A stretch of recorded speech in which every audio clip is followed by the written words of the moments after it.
The Vision Quest.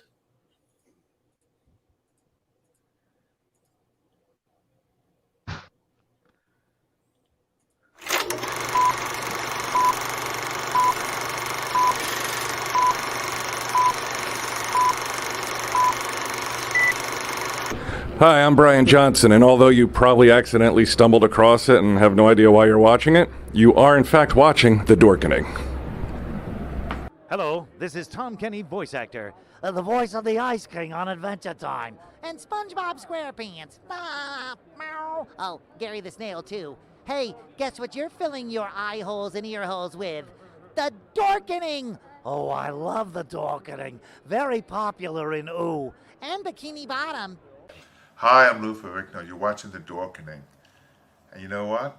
You don't like me when I get angry, so don't get me angry. You better keep watching The Dorkening. This is Kevin Conroy, the voice of Batman. You're watching The Dorkening. Stay tuned.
Rise and shine, my sinners.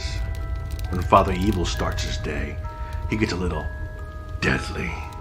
Deadly Grounds coffee has the richest, smoothest flavor you'll find anywhere. It's sinfully delicious. Once you go deadly, you never go back. Order yours at getdeadly.com. Coffee's so good, it's scary.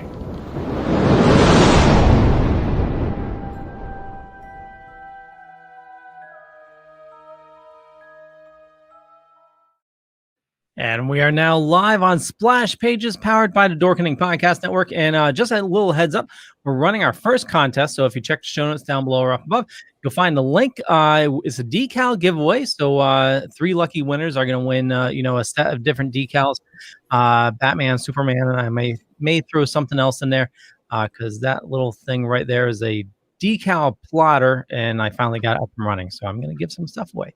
And Velvet Joker, Rich, how's it going, my friend? Good. How's everyone this evening? Have a good one. Hey.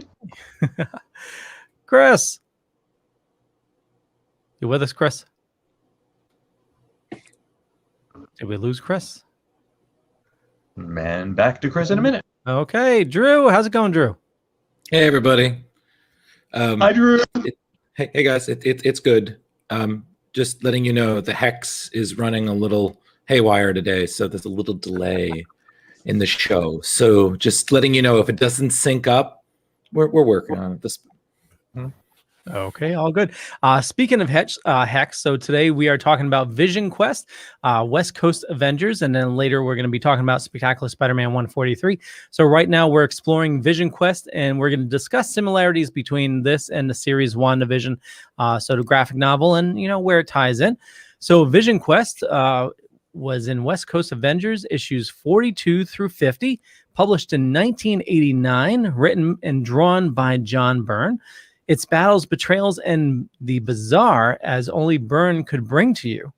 Watch as one of comicdom's most recognizable talents remakes the West Coast Avengers, starting with the capture and dismantling of the Vision. As secrets about the synthezoid come to light, the Whackos are determined to get their teammate back. I don't know why it said Whackos. That's weird. Safe and sound, but that happens when the Vision they recover isn't the Vision they remember. And most importantly, how will this shocking change affect the Vision and the Scarlet Witch's marriage and family? And Wikipedia really had, I don't know why they call them Whackos. So I'm going to bring in my inner Sophia from Golden Girls. And so picture it, Sicily, 1989. In 1989, we got Batman in the theater. Also Dead Poets Society, Bill and Ted's Excellent Adventure, Indiana Jones and the Last Crusade. And hits on the TV, on the boob tube. Roseanne, Cheers, Golden Girls, and Wonder Years. Vision Quest. Vision Quest. Vision Quest. Let me bring it up here. Yes, and sir. I'd like to say thank you, Leo. That was wonderful. I suddenly feel so much older upon knowing that all this was going on. Because you were saying that, I was like, oh man, is that what? Like, let's go. And then I'm like, nope, that was in the past. And I was really, really disappointed in you. Very, very sad. Vision Quest, yes. Vision Quest. So what did you guys think? I enjoyed it very much. I've always loved John Byrne's work, whether it was this or FF or Alpha Flight, or the Hulk. And you have to always give credit that he definitely helped with Mike Mignola, the early stages of Hellboy. So he definitely was a huge contributor there. And of course, we got to give him credit for Man of Steel, which was one of the first reimaginings of Superman. Having met him, I will definitely tell you he's quite a character, John Byrne. I'll tell you that. The beard is very magnificent. So definitely say that. But I thought it was pretty good. I don't know if it was better than WandaVision. I mean, the comics didn't move.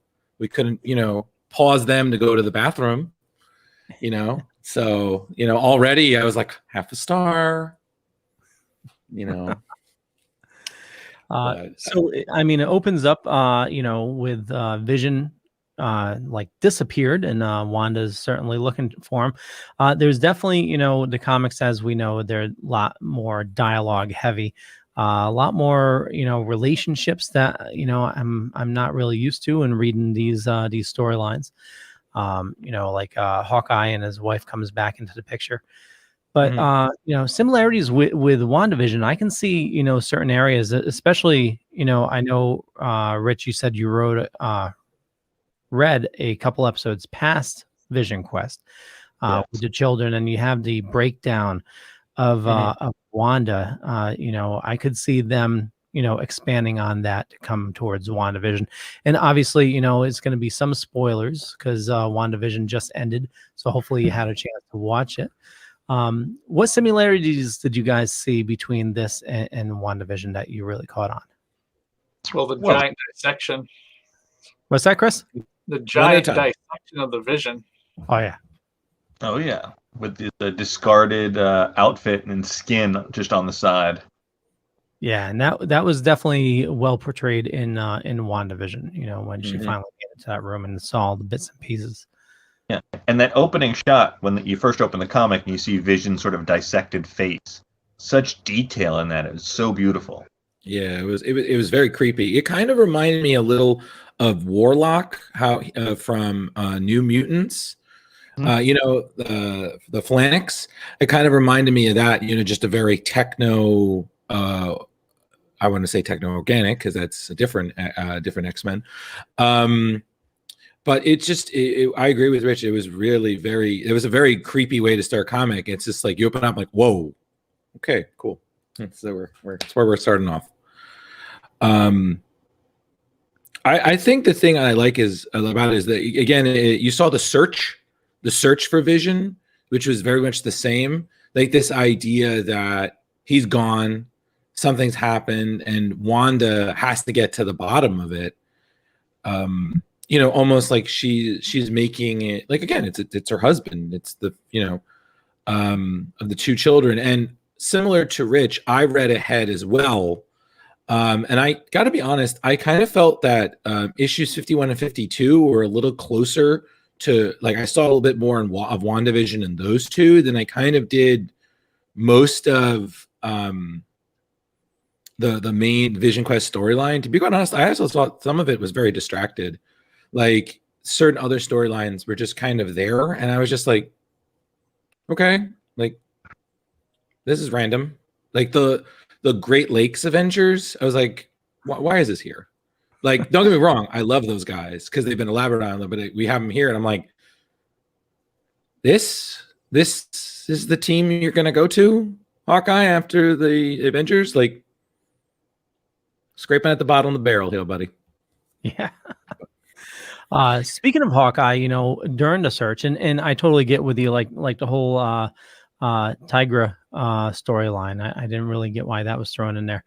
But, Hawkeye doing some exploring, and, the base of the bad guys is mostly sets, and then that's definitely a pull that they grabbed for WandaVision.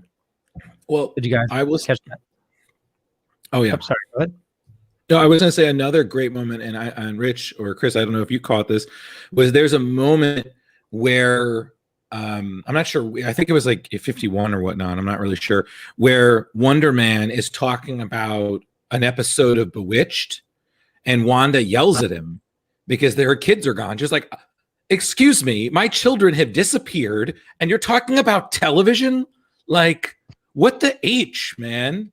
And he just can't say anything because he's like, "Yo, I love you, though." Like, but you're right. You're cool. All right.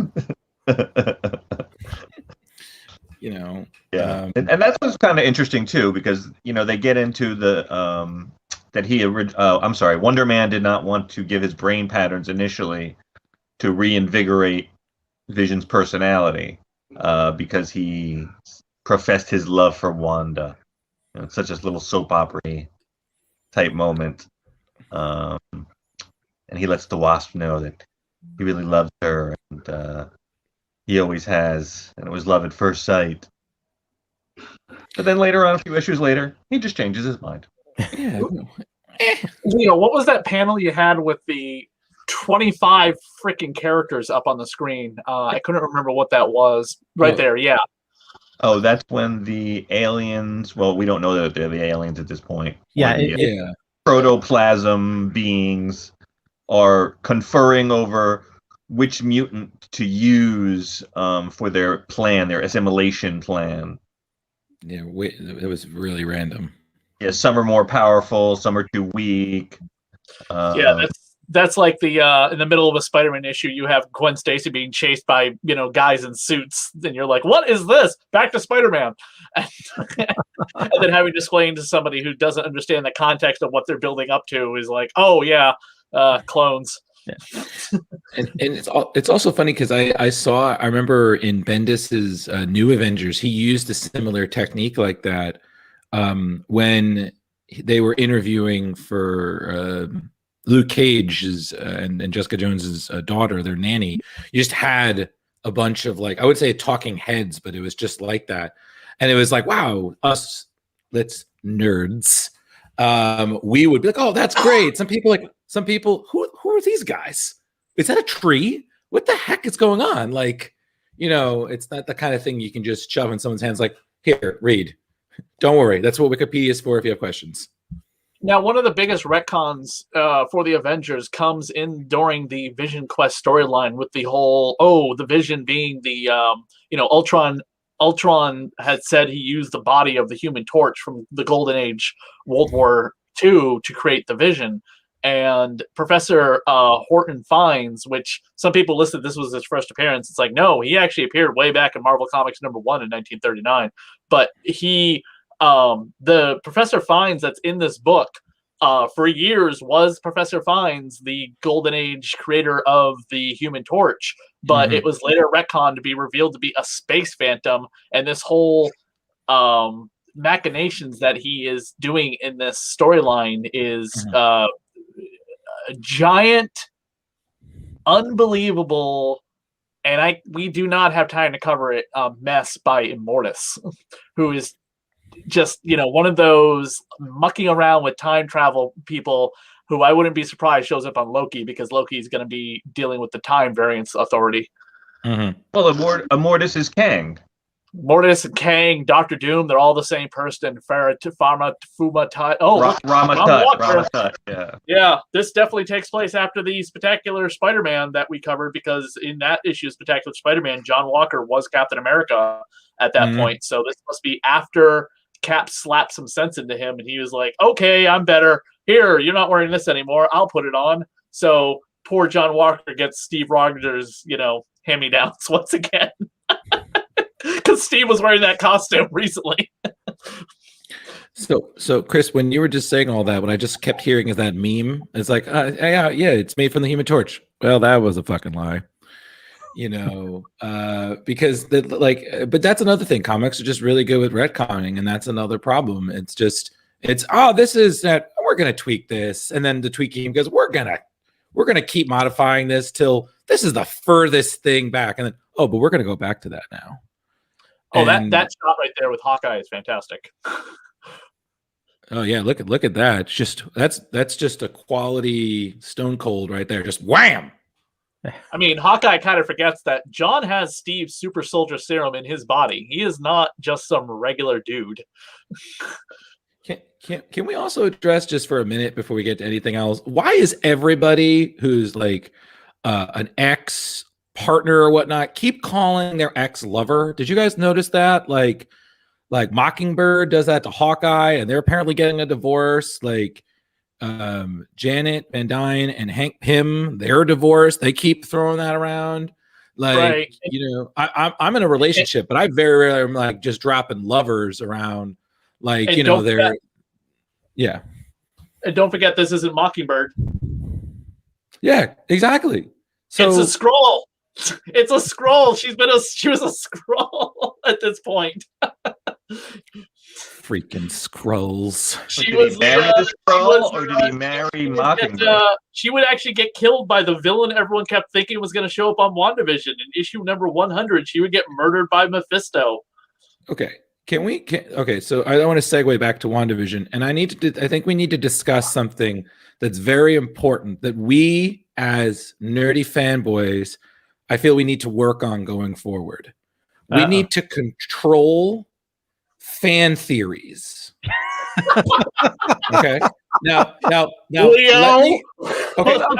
me make my case before ye three, the three nerdy musketeers, go ham on my D'Artagnan.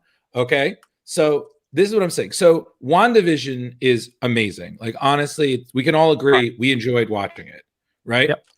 Absolutely. Like CW could learn from this. So we've done this. Listen, I swear to God, I'm just rocking a Deadpool thing here. I'm just going to get canceled any day now. So just as long as I'm here. So no, you're right. The thing about the CW could learn a thing or two. Exactly. So they keep dropping things. And of course, there's the Easter eggs and whatnot. And it is our right, being people who have gotten Easter eggs that turn out to be bigger things and whatnot, to speculate, to ask questions, to notice the deets and be like, is that a reference to, fine, whatnot. And then we start seeing bigger things. And we, who've read the storylines, are like, this could lead to that. So we're kind of like Charlie Day in Always Sunny with the little maps. And we're like, okay, is this Pepe Sylvia? I don't know. Is this Pepe? Who is this? Is that Mephisto? Is that what? Okay, so it just keeps building. And then we have the ending, which we'll get to. And then, like, I swear, I've never seen such mixed reactions. Like, some people were like, this is great. And some people were like, what the hell was this? Like, I had all this buildup and it went nowhere. And I kind of can see both of it, but I just feel like I was reading some theories that were ridiculous. Like, Director Hayward is a Skrull. One of the characters could be Emma Frost helping out. Like, all these things. And I'm just like, or it's just a character and we need to keep waiting to see what happens. So let me play the devil's advocate because I enjoyed reading the fan theories, and I know I admit I for one thought Mephisto as well. Mephisto. Mephisto. It's the devil. God, he doesn't care. Yeah. Well. Anyway, I enjoyed diving into it and finding out what actually happens in WandaVision, and I think it's hilarious that none of the fan theories came through, and I think a lot of it could have been really sewed in from the mouse, because there were some people that they gave some leaks early on that were dead on, and then one fan theory did come true. Okay, it wasn't that I was ignoring you. I was just getting water. I just wanted to say one of the only fan theory that actually seemed to actually hold some merit was the most minor one of all. But if you saw the end of Spider-Man: Far From Home, you already knew that the Skrull, somebody was a Skrull. Yeah, because they are planting the seeds for Secret Invasion.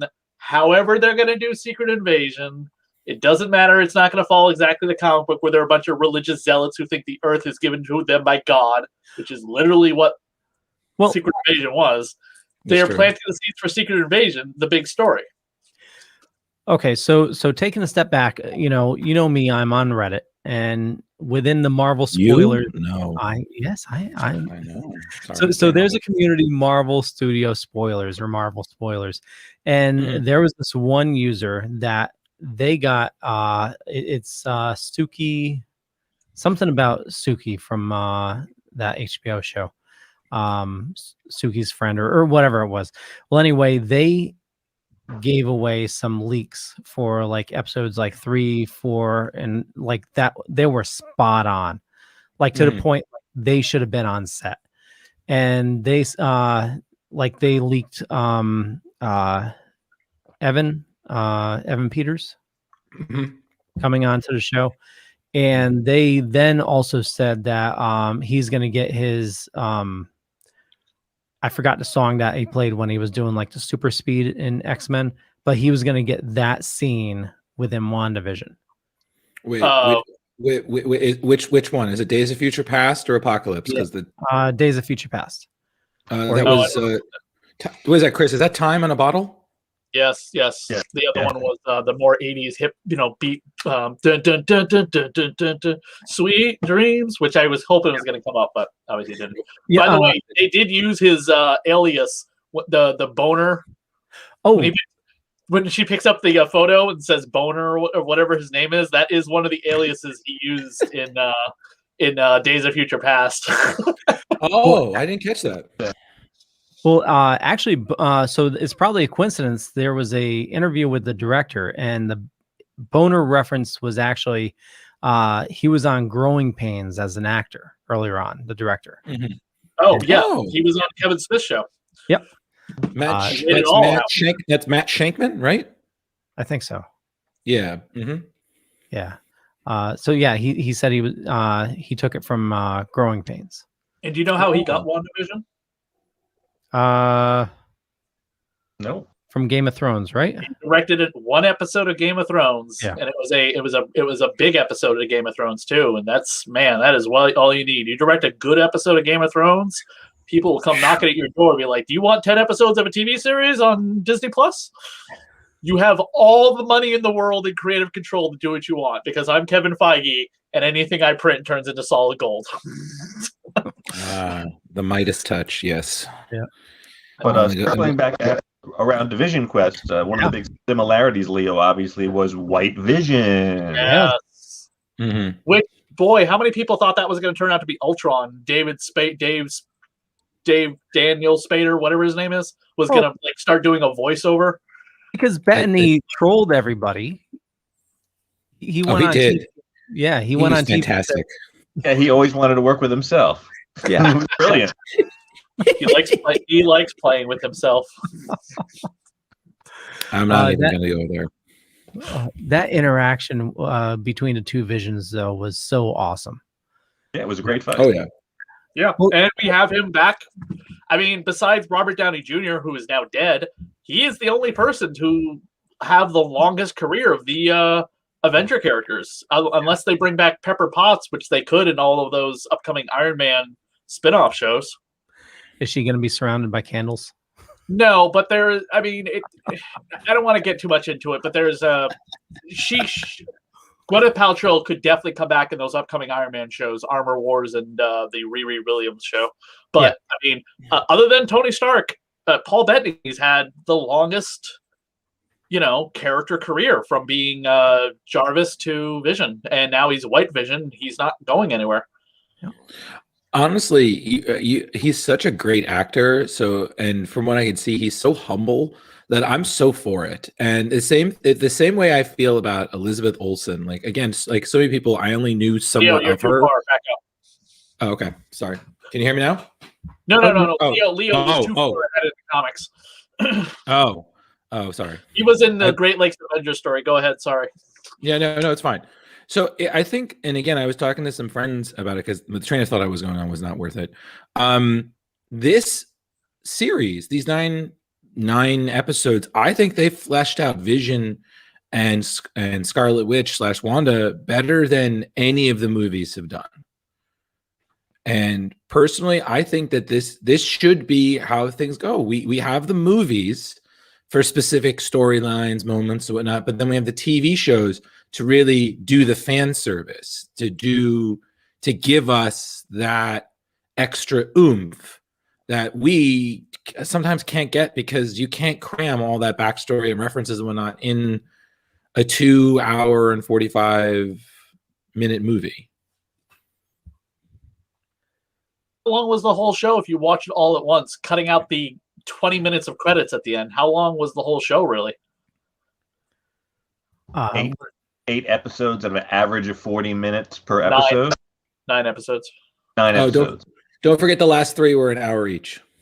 Well, I was averaging because some of them were like 30 minutes. Okay, fair enough. Yeah, like most of it was like a half-hour show. They did say that Falcon Winter Soldier will be 6 episodes. 6 episodes. Yeah, they're shorter, they're longer. Yeah, I think they said, didn't they say it's like it was 6 hours total for WandaVision? Yeah, that's not bad. That's a good follow-up to Endgame. Yeah. Oh yeah, totally. You watch Endgame and go right into that because she's like, she's standing there with Hawkeye and being like, I'm gonna go steal my husband's body or my lover's body and recreate a town. I was so glad to see Agent Jimmy Woo back. I love that actor, and I love that character who again we saw in Ant-Man 2, right? Ant-Man 2? Ant-Man and the Wasp, yep. Yeah, Ant-Man and the Wasp. So great. I love him, and he's still doing magic tricks. The actor said that Jimmy Woo did not get blipped. That's why he got promoted, and it took him 5 years to learn Scott's trick. Hey, and Drew, if you really like that actor, he's also on Young Rock. I don't know if you've seen that yet. Yeah, I started watching it. I'm enjoying it. He's the best version of Kim Jong Il in the interview. In the interview, yeah, he did. He gained a ton of weight for that role, and he looked fantastic as a boss in that role. I'm gonna have to rewatch that now. He's so good at it because that movie is so silly. Yeah, we almost went to war over it. So, yeah, Seth Rogen. Yeah, James Franco. But and Kat Denning on WandaVision, always in love with her. Yeah. Yeah. Okay. Sorry. Go ahead. No, I was going to ask. So I have to ask, guys, what was your favorite era of WandaVision? Because personally speaking, that Malcolm in the Middle Halloween episode was just, for me, that was fantastic. Everything about that was great, especially the comic accurate costumes for Halloween. That was hands down my favorite. So I just have to ask you guys. Yeah, looking back, I mean, all of it was awesome, but the Halloween episode really, really was awesome. It was a great episode, but I like the Dick Van Dyke episode. Yeah, that was pretty funny. What about you, Chris? all the old TV stuff was fine. I didn't have one particular thing. I was really more invested in you know, the Jimmy Darcy Monica story more than anything else. Okay. Because Monica, you know, was the segue thing that they needed to do, and I liked her character. I'm not too crazy about, okay, so this is how she becomes Photon, Wanda's chaos magic. I don't remember exactly what her origin is in the Amazing Spider-Man annual, or, you know, whatever they cover her origin story in the comics, but that just felt really a little bit off, that her, you know, activation of powers is tied to chaos magic and Wanda. Well, she already had it in her, and that chaos magic just pushed it along. Right. Oh, by the way, the big reason that the whole Vision thing happens in the comic books is Vision hooked himself up to the Isaac computer system on Saturn, Titan's moon, Titan, Saturn's moon, where Thanos comes from, and became omnipotently super powerful just prior to the events of Secret Wars. And then when the Avengers get back from Secret Wars, he's still kind of tied up and hooked up into it and wants to be like, I know better than the whole planet. Let me take control of all encompassing power in nuclear weapons. And the Avengers are like, oh, good God, what did we come back to? And in that what if that we mentioned during the Secret Wars, that was actually going to be revealed that Vision was in charge of everything and the Sentinels and all that stuff 25 years later. But anyway, so he kind of turns himself over to the authorities to be like, yeah, I did a lot of bad things. And they were like, great, let's dissect them. Yeah, it's humanity at its finest, kids. Yeah. Also, did the Avengers ever blink an eye that the Vision just joins the team after being created by one of their sworn enemies that's murdered hundreds of people, Ultron? No. It's okay. He can join. Yeah, years later, Brian Mendez would write a retcon saying, you know, that exact joke that I just made. Like, what do you mean we let the Vision join? He was created by Ultron, and he unleashes like all these Ultron robots out of his body. Right. Same could be said for Wonder Man. Same could be said for a lot of characters. Right. Hawkeye. But that whole plot with Vision, you know, killing, blowing himself up and killing people in the Avengers Disassembled was all caused by, once again, Wanda going nuts. Wanda's very powerful. Yeah. Indeed. And okay, so here's another question to ask you guys. Who do you feel is the villain of WandaVision? Wanda. Agatha. No. Wanda. Inadvertently, yes. I mean, she trapped all those people in that town against their will. Agatha just happened to detect, being like an all-powerful, you know, thousands of year old witch, was like, oh, well, that's interesting. Magic's being used in a way that shouldn't be used. And she's also a genetically created witch, unlike me, who's a born witch. Let me go investigate that. So she put herself into the town. You know, I don't think Agatha was the villain. She was just along for the ride. I mean, Wanda trapped all those people against their will. Well, yeah, but nobody wanted to be there. They all wanted to go home. Wanda I totally get that, but it's really, did she have, you know, after she did everything, did she really have control in creating all that? I know later on, you know, she took more control of, you know, furthering areas. But it seemed like, you know, because of her grief, you know, that explosion that came from her, you know, she just wanted to have a home with Vision. And it seems like the rest of it was just collateral damage that she didn't really, you know, mean for it to happen. It just doesn't seem like anybody on the Avengers has had any idea how to help her with her powers. Yeah. And whether she meant to or not, Leo, she still apparently caused those people damage. They were feeling her pain, her nightmares. Yeah. And that was for, you know, whatever period of time that was. Yeah, and even at the end, the Dottie character just asking her just to let them die. I mean, that was pretty fucked up. Yeah, and please, you know, inject my child into the storyline so I can just see my child. Dottie was another fan theory that people thought that Dottie was Arcana, the sorceress of the Squadron Supreme. Yeah, that's another one. I was like, I was like, props for remembering Squadron Supreme, kids. Sit down. Squadron Supreme is going to be huge in about another month during the Heroes Reborn storyline. You know how DC's doing their New Frontier right now, or whatever it's called, the Future State? Infinite Frontier, Future State. Marvel's about to launch the Heroes Reborn, which basically it's kind of like a giant what if. It changes one moment in time and affects the entire Marvel universe. What if the Avengers were never born because Captain America still was frozen in carbonite ice somewhere, and carbonite ice. Something else happens. Like Tony dies in battle or whatever, and it has Phil Coulson create the Squadron Supreme of America.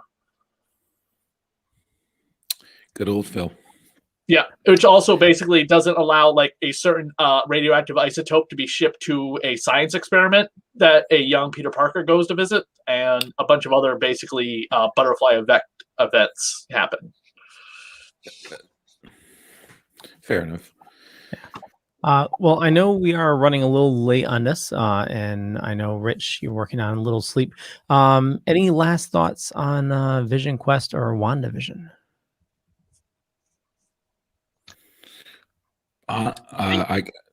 Whoever goes first, I don't care. I'm still collecting my thoughts. Yeah, go for it. That's fine. All right. So honestly, for me, I felt that this is exactly the kind of thing we should expect from Marvel TV. A chance to really expand on characters outside of the MCU movies. I thought that this was a wonderful testament to how great of an actor Paul Bettany, Elizabeth Olsen, the entire cast they had was great. And I think it's probably one of the best ways that we could be introduced to phase 4 of the MCU. And if Falcon and Winter Soldier, Loki, Hawkeye are this kind of pushing their characters to the next level, I'm all for it. Well, we can only hope that they have the writing ability on all levels to do that. So, but feeling optimistic after this first knock out of the park. But as far as collecting my thoughts on the comic, also to get into the parts of like Mephisto and Master Pandemonium and the kids on his hands blasting fire at the Avengers. I mean, that's great stuff. And the whole fact that they thought, Master Pandemonium was collecting what parts of what he thought were his soul and turned out to be parts of Mephisto's soul when he got injured, and I guess they got dispersed into the ether. And then Agatha explains that when Wanda was using her hex magic to form the children, that somehow inadvertently reaching out so the children had souls, she found 2 slivers of Mephisto's soul. They were the kids. And and more or less Mephisto takes the kids back, and Agatha just says, hey, I'm gonna make it so you never remember you ever had those kids. I mean, which is pretty kind of twisted. Yeah. Until the Wasp decides to open her big mouth one day at the pool, and Wanda's like, "What?" And she's like, "Oh, nothing. I didn't say anything about children." And honestly, Rich, I could hear your brain shutting down. You definitely need to get some sleep, as you were saying. Yeah, sorry. Was I not being very coherent? I apologize. I was putting a lot of things together that we didn't. You were perfectly coherent. No, you were. I was coherent. Yeah, the lag. That Master Pandemonium Mephisto thing is a giant other story to unpack. So you gave the best version of it you could. Yes, thank you. Yeah, and also speaking about that, making her forget the children, and I can't remember what they said exactly, but talking about when Agatha is talking about the children, is that they never really existed to begin with. They were just a manifestation from Wanda.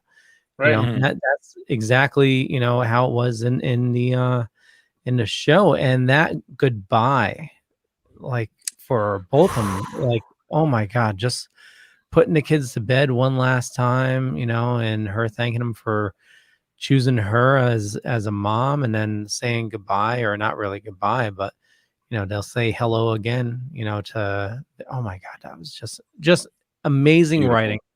Yeah. It was heart-wrenching, and I turned to my right, and my Harley was bawling. bawling. But very emotional. They did their job. They made us feel it.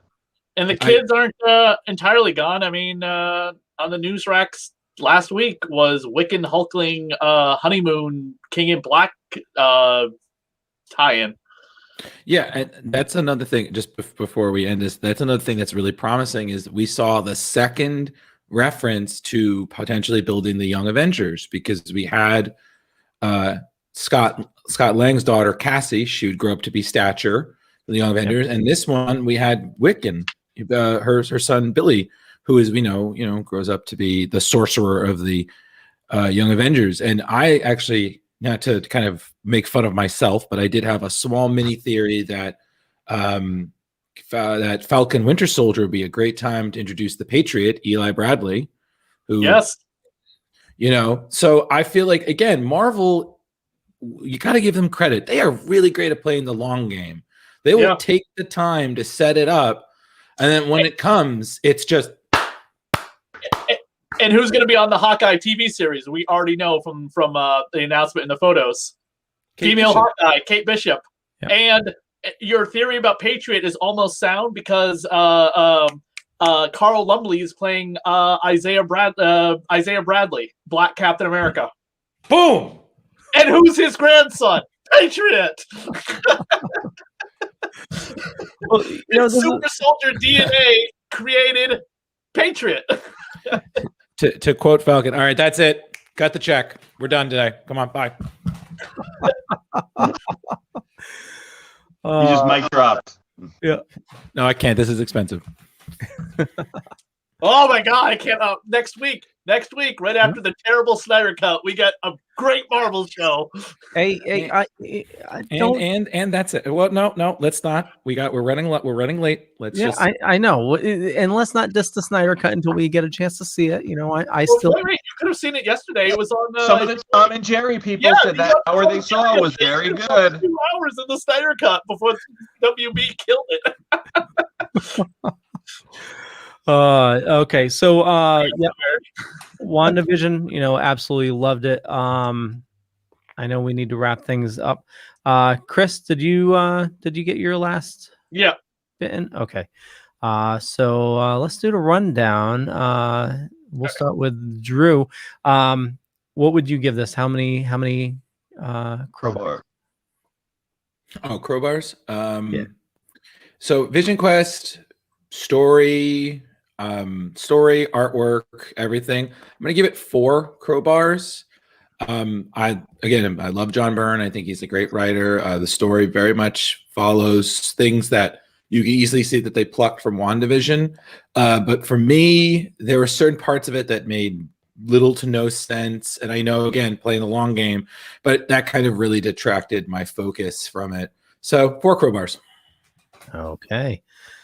Chris, you're on mute. Yes. Sorry. I give the 1985 romance Vision Quest, I believe, 4 stars. If you've ever seen this amazing United Kingdom Australian movie. Okay, that I did not. Velvet Joker, how many crowbars? I'm going with 4 this week.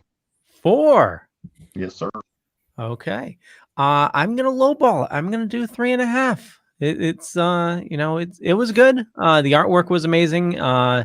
The writing is just the drama. I didn't sell it for me. So just if they would have knocked out some of the relationship drama, I think it would have been better.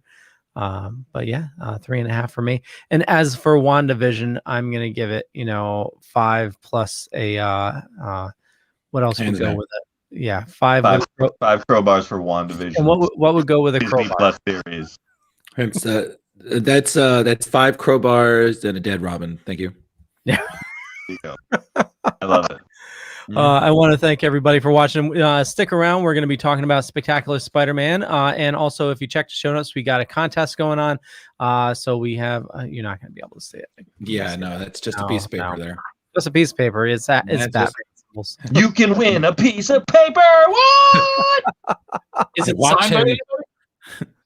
No, if I can, it's Batman Nope. symbols cut out of vinyl. Still, Ooh. man, vinyl. Vinyl, yeah. Broke Wait, the bank vinyl like a vinyl record? No, like a sign material. So it's like it has like a 6-year lifespan outside, so you can put it on your car and it'll last a while. So I got that up and going. So I'm cutting some stickers that we're giving away. So who is sticking around for Spider-Man? I'll stick around for a little bit more. Okay. Heading out, guys. Okay, Rich, where do you like people interacting with you? Rich Davis on Facebook, Instagram, Velvet Joker 2021. Okay. That would be all. We'll let you go, my friend. All right. You guys have a good evening. Nice to see you all. Peace out. Bye. And as always, we have a sponsor here on the network, Deadly Grounds Coffee. I'm going to run that while I get the next comic up. Here we go. Everyone thinks because you're a zombie, you don't know good coffee. Well, they're wrong. There's only one brew that gets my seal of approval. Deadly Grounds Coffee is my guilty pleasure. The aroma is so intoxicating. It brings all of my neighbors out of the woodwork. Deadly Grounds Coffee. Coffee to die for and zombie approved. It's good to get a little deadly. Use the front door! Oh, they're so disgusting. And as always, Deadly Grounds Coffee, head on over to getdeadly.com. There's information in the show notes down below or up above. What's so funny there, Drew? I'm sorry. I've never seen that commercial. So I was like, oh, that's clever. It is. So, I'm sorry. I didn't realize I'm not supposed to react when I see these things. So sorry, just continue, Leo. You can react. Little mom and pop shop here in Connecticut. Absolutely love them. They became a sponsor because I was buying so much coffee from them. So it's nice. So it's just, so we are talking about Spectacular Spider-Man number 143. And so it's Deadline in Dallas, and it's published in 1988, written by Jerry Conway, art and inks by Sal Buscema, letters by Rick Parker, colorist was Bob Sharon, editor-in-chief Tom DeFalco, and the editor at the time was Jim Sailcrow. So while still under the influence of the Persuader's brainwashing, the Punisher arrives in Big D, Dallas, on a mission to kill the Lobo brothers. Upon learning of his arrival in the Metroplex, Peter Parker quickly schedules a Webb's book signing at the local Dallas bookstore. Later that evening, the web slinger pays a visit to the Lobo brothers' mansion in Grapevine, and shortly thereafter, the battle erupts. Who is going to win the fight, and who is going to pay the ultimate price? First appearance of Carlos Lobo and Eduardo Lobo. Cameo appearances by the Arranger, the Kingpin, and the clone of Gwen Stacy. And it had a note, the saga Gwen Stacy's clone continues in Spectacular Spider-Man Annual number 8. There we go. Take it away, Chris. Which we won't cover for several months until after the Inferno storyline. So we'll get back to that.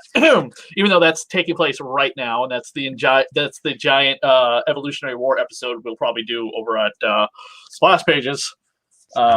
Anyway, so so Spider-Man is looking for the Punisher because they were supposed to meet up and hang out and exchange coffee recipes, but Punisher didn't show up because he was under the thrall of this one-hit wonder mutant we never ever see again, who's on the cover, by the way. Spoiler alert, the Punisher kills him. This is why the Punisher doesn't have a rogues gallery, by the way. What a horrible, that's a horrible costume. So this is issue 143. We don't get back to the Lobo Brothers for quite some time, and it will be a tie-in going on with what's happening in Web of Spider-Man at the same time. So more on that when we get to it. But yeah, the Lobo Brothers, if you can't figure out by their name, they have something to do with wolves. Are they mutants? I can't. I'm not 100% certain. So it's okay, Drew. Go for it. I know. I can't. Like, this is ridiculous. Also, on top of it, can we just, Chris? I'm sure we're going to point it out. I can't stop looking at it. The ship is called Golden Girl. Oh yeah, it was owned by a mobster the Punisher killed, and he took his boat. Okay, that's great. I mean, I see that, and I just, I just wanted, I just imagined Spider-Man telling Frank Castle, "Thank you for being a friend," and then I was like, "Nope, he would not say that. He would no, God no." Although it would not surprise me if Frank Castle was a fan. Continue. I'm sorry. I just that's fine. Yeah. So while Spider-Man is looking for the Punisher, the Arranger is trying to tell Kingpin about, hey, look at the good job I'm doing with taking care of the Punisher and the Lobo brothers, and all the freaking Kingpin is concerned with is Daredevil. Must kill Daredevil. Must get Daredevil. How the hell is a blind man able to always keep besting me? I don't understand. I'm the Kingpin. This is a continuing problem even right now in the comic books. Daredevil's in prison. Elektra's running around as Daredevil, and Fisk is the mayor of New York City, and Daredevil is still vexing him. Yeah. Wait, Electro's running around as Daredevil? She's the new Daredevil. Yep, because Matt's in prison. Okay. It's actually supposedly really good. Yeah, it's really good. Yeah. I completely agree with you on that, Chris, because and he goes from such tangents. He's like, I'm the mayor of New York. This King in Black thing just undermined me. I got to take back my rap control. And he's like, how can I do this? And the people are just like, we're gonna kill Daredevil because all the other times didn't work, but this time we're really gonna do it. This is not the first time, by the way, Daredevil's been in prison. Brian Michael Bendis stuck him in prison too, by the way, during his run on the story. So it's like, guys, why are we doing this again? You could have just had Matt pretend to be dead or go someplace else or be more blind than normal. Like he's regular blind without the heightened sense powers, and that's why Elektra is Daredevil. But whatever, I'm not gonna get into that. We're not a Daredevil podcast. Spider-Man ditches Mary Jane after seeing the Punisher on the news and goes to Dallas for. I don't know why he says to her the way he does. Hey, honey, oh my God, it's the Punisher. I got to go to Dallas. He could have just said, hey, honey, don't forget, I have to go to Dallas to go do the book signing for Webs for Skinflint and Johnny Jonah Jameson. But the way they write it right here is really bad, especially with all the guys that are hitting on MJ. And then, normal looking guy Peter Parker shows up. It's not written very well. Then we flash back to the Punisher. He blows up an oil refinery. Then we flash back to Peter. He's arrived in Dallas with his publicist, and he gets a lowdown on the Lobo brothers and who they are and how they're like revolutionaries in Mexico. They, turn the tide against a bunch of other drug dealers, but what's their real secret? We won't quite know yet. Again, it's in their name if you can't figure it out. Peter goes to his book signing for Webs, and this is an ongoing story arc in all of the Spider-Man titles. All the while, he even mentions MJ being kidnapped by an obsessed fan named Caesar, who she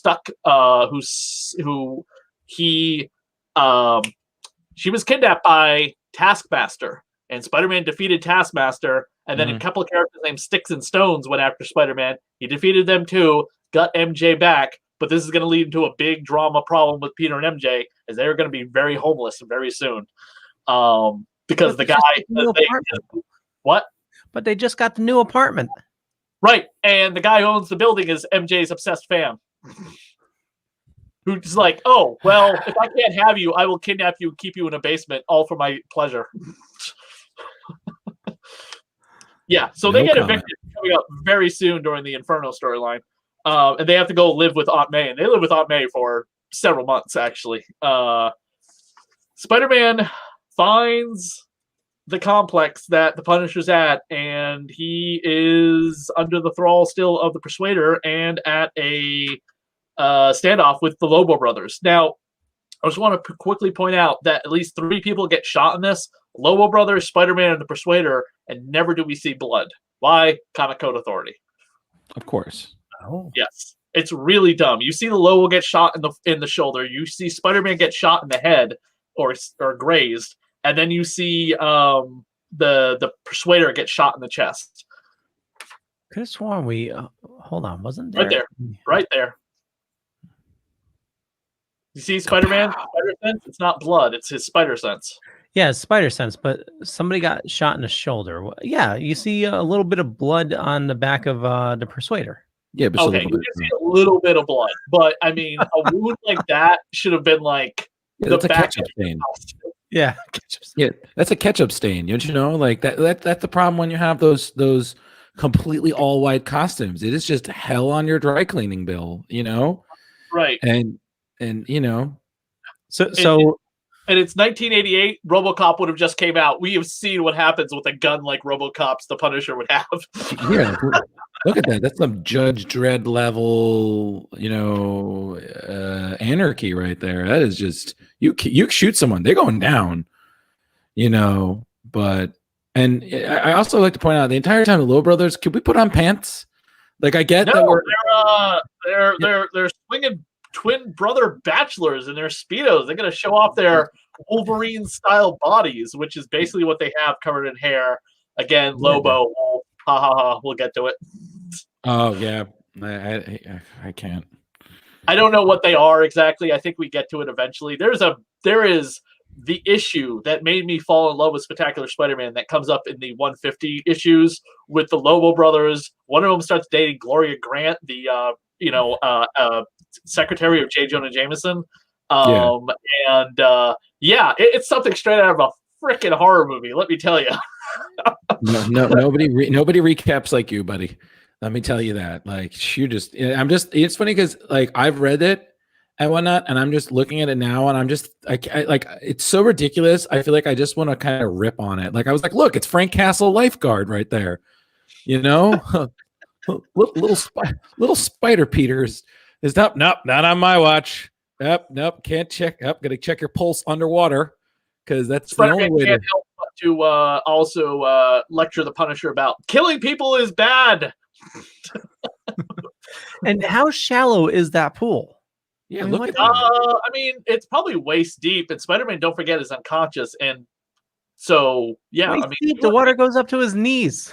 You could. I mean, if you're, and don't forget, Spider-Man got shot in the head, so he's not shot in the head yet, right? Listen, in this panel. Leo, when you're rich, you can afford those really deep level pools. You know, have you seen Lethal Weapon, man? I mean, people can die getting wrapped up in a pool tarp. You know, it's anything's possible. And remember, he's Frank Castle. I mean, the guy was John Wick before John Wick. He's like, I'm gonna kill you with a pencil.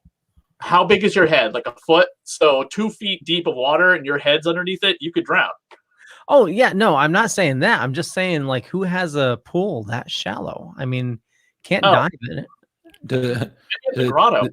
The two wild and crazy guys who, you know, we're wild and crazy guys. I just you see them the whole time, and for the thing is, I just don't understand why people maybe it's a shock thing.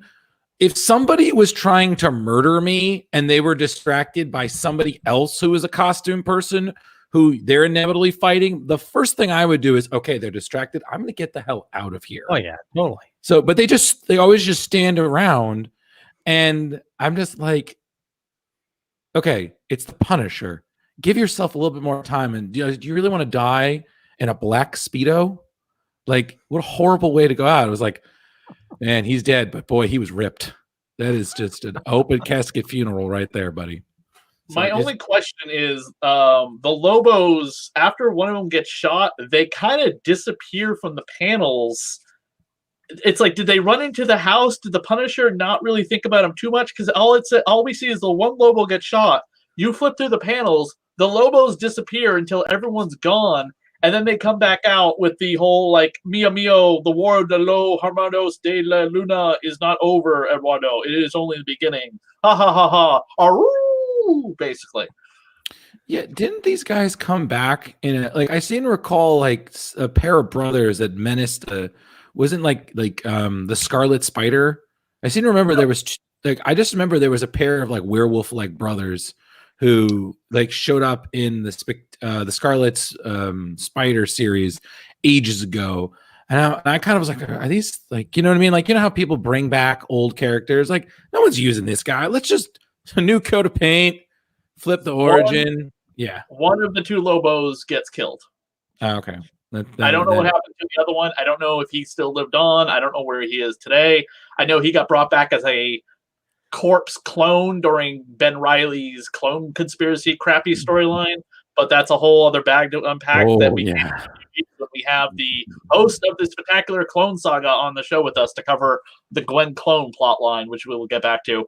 Or you mean Gwen Spacey? Just out of curiosity, I just want to make sure. Yes, the Gwen Stacy, whatever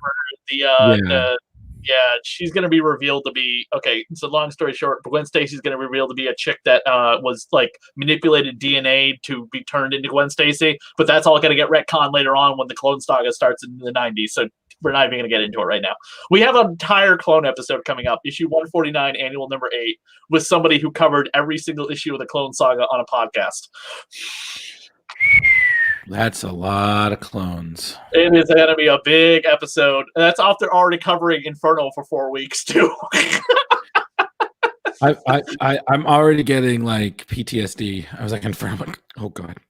Next issue we cover is San Diego with Peter off to do his continuing book tour signing for Webs, and he encounters his future roommate Boomerang. Yes, Spider-Man and Boomerang are roommates with Randy Robertson currently in the Spider books. I'm done.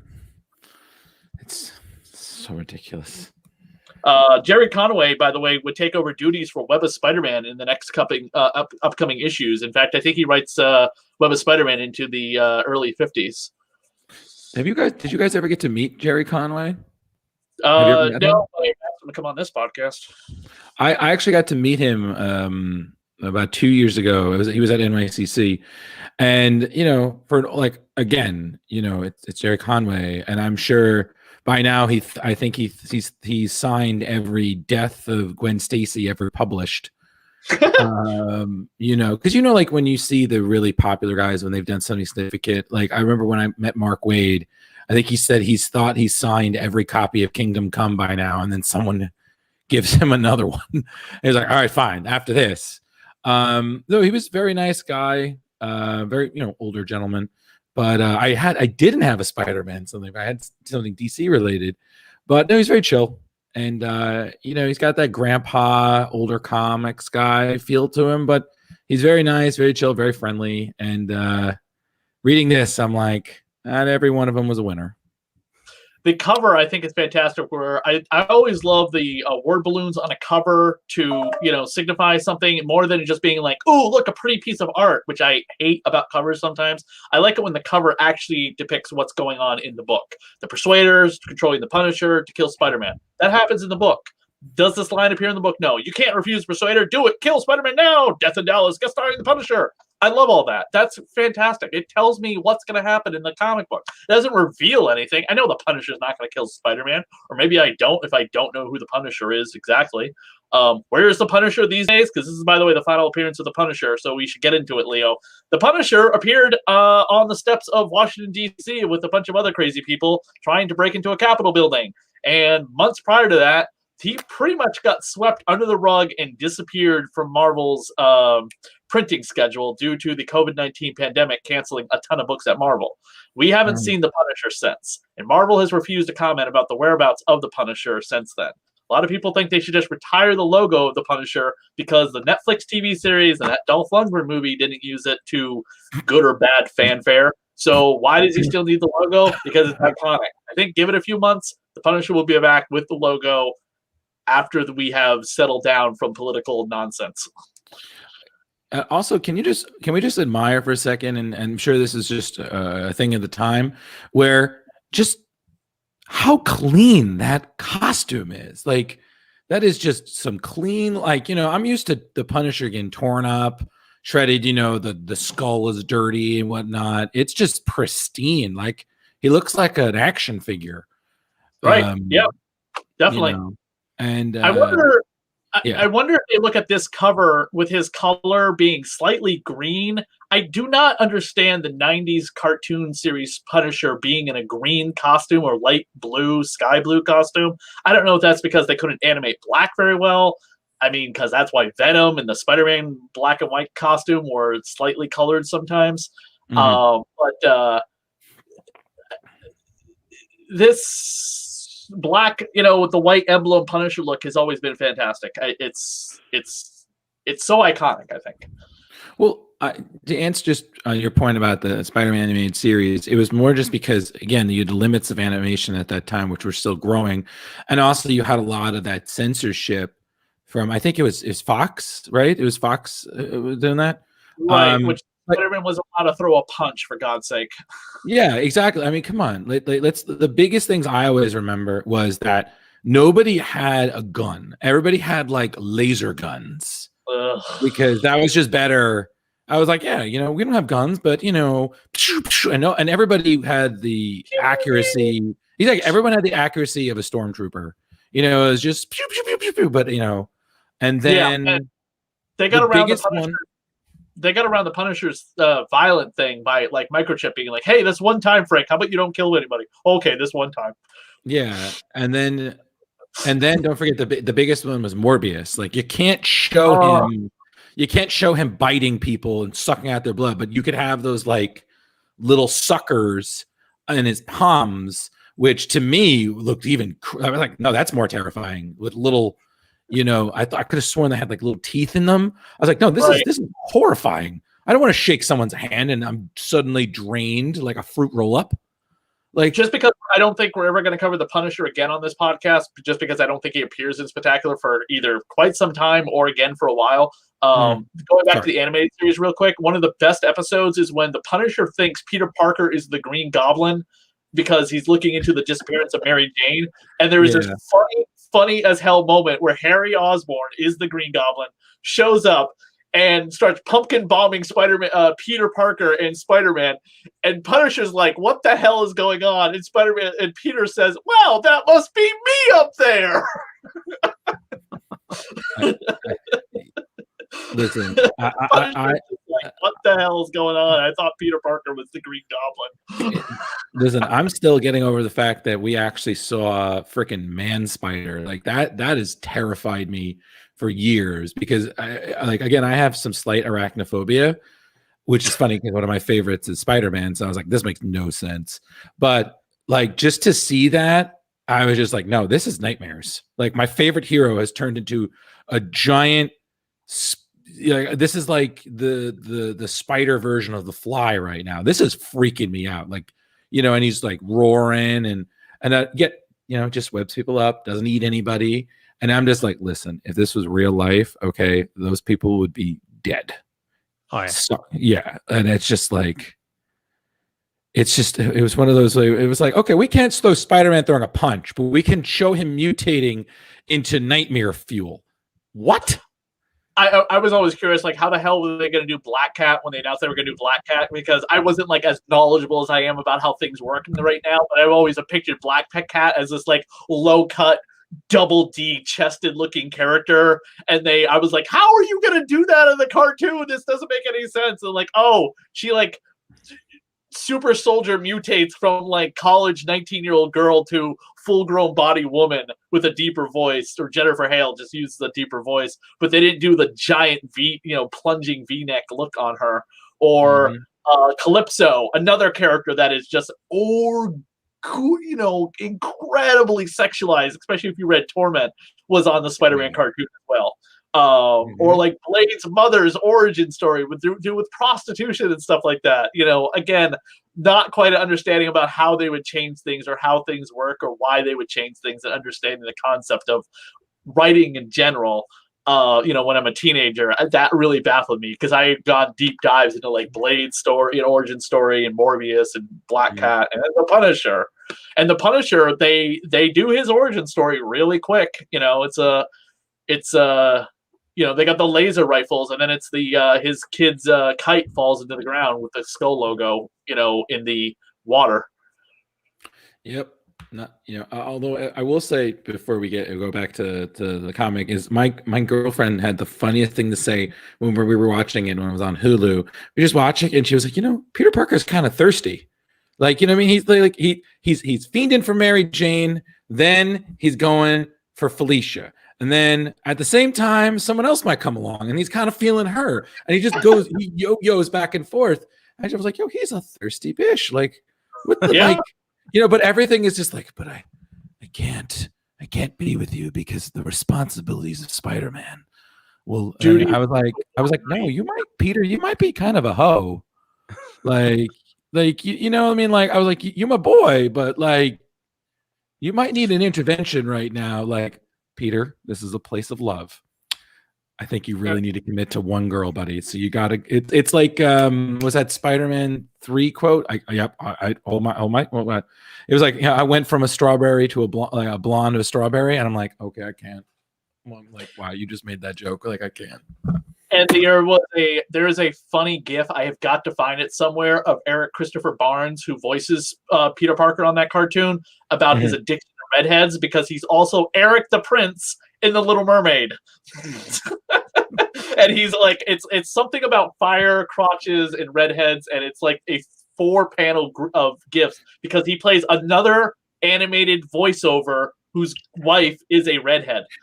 You know, the funny thing, I wondered, I was like, why isn't like Spider-Man friends with Scott Summers? Because they basically had the same issue with their love life. They went from red to blonde and then back to red. So I was just like, my dude, like, why aren't you best bros?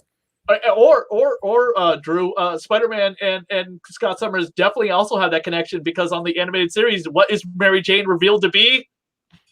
A clone, a water clone. And what did Scott Summers marry? A clone of his late girlfriend, Madeline Pryor.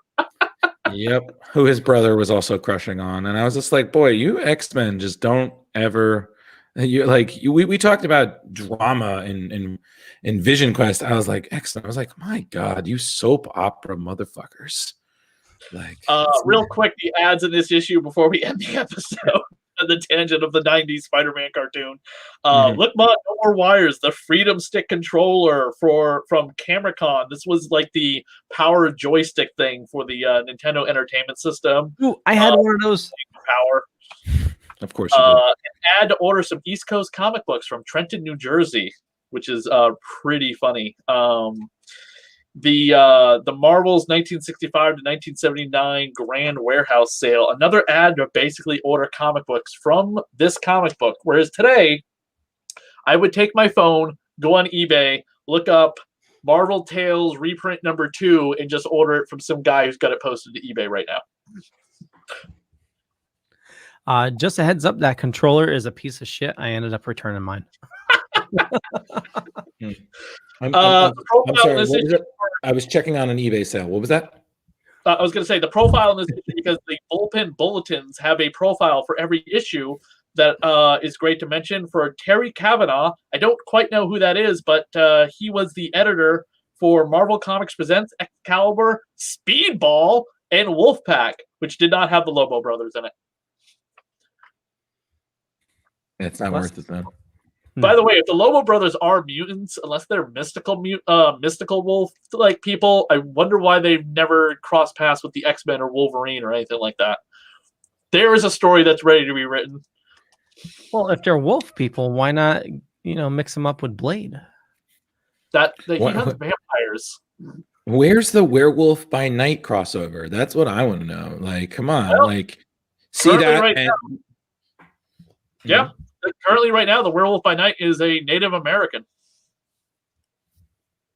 Hey, there you go. And then again, when Blade or whoever shows up, you just do that. I'm not with them. I'm not with them. I'm a separate werewolf. That we look furry and scary, but hero, bad guy. Shoot them, not me. That's one of those. Leo, one thing we completely missed talking about in the WandaVision episode is the Darkhold. The Darkhold was in the possession of Jack Russell, a.k.a. the Werewolf by Night. And also Ralph, in Latin, means wolf something another.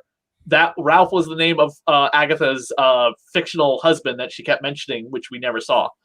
Oh, no, we did Jack Russell to show up, too. That was another fan theory. No, we did see Ralph.